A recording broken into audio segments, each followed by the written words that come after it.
So class, अब मैं specially उस डॉग के बारे में बात कर रही हूँ जिसने मुझे काटा.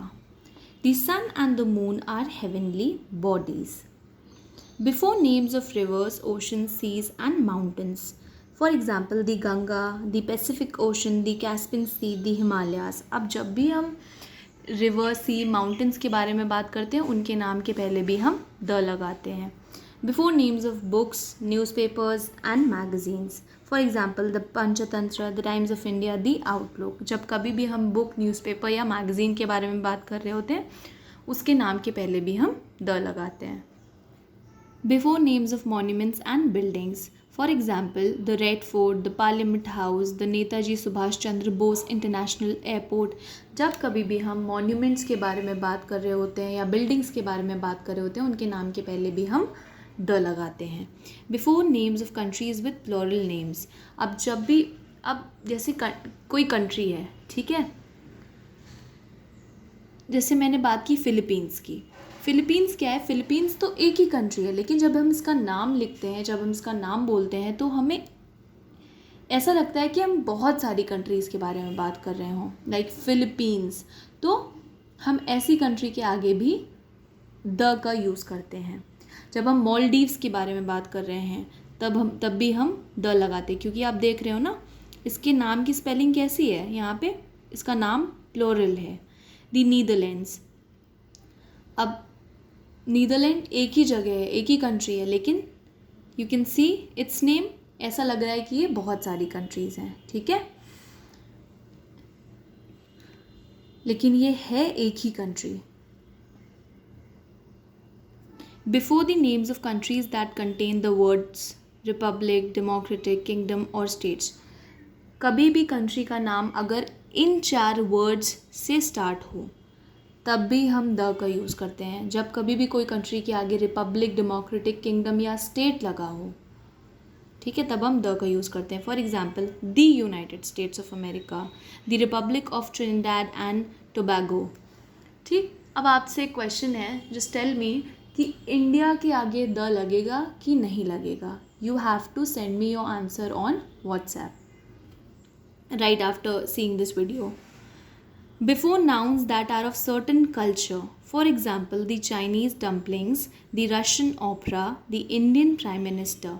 जब कभी भी हम स्पेशली किसी कल्चर के चीज़ के बारे में बात कर रहे होते हैं, लाइक जब हम चाइना की डम्पलिंग्स के बारे में बात कर रहे हों, या हम कोरिया के नूडल्स के बारे में बात कर रहे हों, ठीक है, या हम तब भी हम द का यूज़ करते हैं. Like you can see in the example the Chinese dumplings, the Russian opera, the Indian prime minister.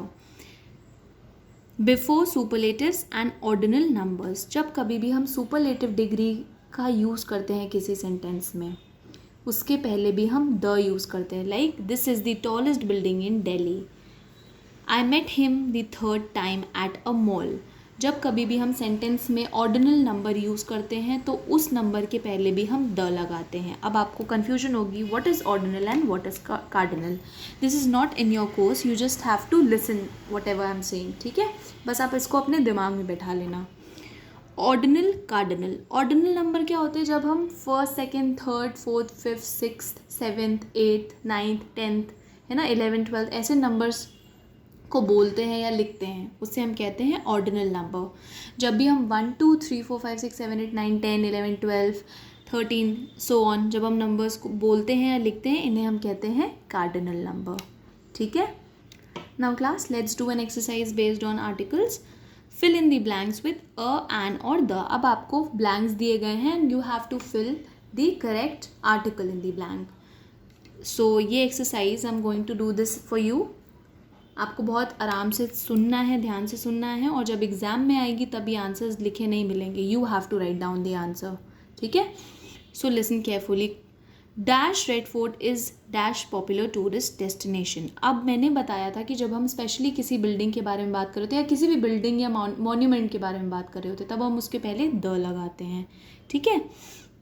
तो यहाँ पे हमने द लगा दिया. Dash burgers we had from the restaurant were good.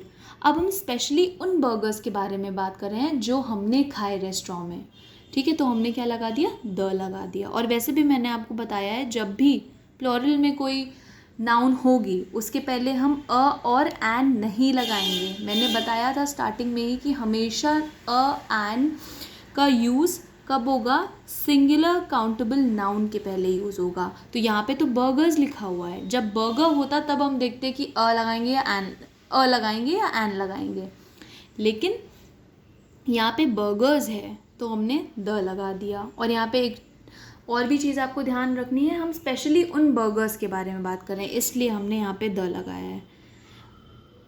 Eight dash zoo I saw dash elephant, at the zoo I saw an elephant. अब मैंने उस zoo में एक एलिफेंट को देखा, अब हमने यहाँ पे एन यूज़ किया। अब एन क्यों यूज़ किया, क्योंकि एलिफेंट किससे स्टार्ट हो रहा है, ई से स्टार्ट हो रहा है, ये एक वाल है और यहाँ पे एलिफेंट साउंड भी ई की आ रही है तो हमने यहाँ पे एन लगा दिया। एंजी वॉन्ट्स डैश पप फॉर हर बर्थडे। अब हम यहाँ पे अ लगाएंगे, क्यों लगाएंगे अ, पप मतलब पपी, ठीक है। और ये पपी जो है ये है कॉमन नाउन और स्टार्ट किससे हो रहा है, ये पी से स्टार्ट हो रहा है। पी क्या है, कॉन्सोनेंट है, तो हमने यहाँ पे अ लगा दिया। Now Brian is a Goan, ये नाउन है, ठीक है। Native of Goa is known as Goan, ठीक है।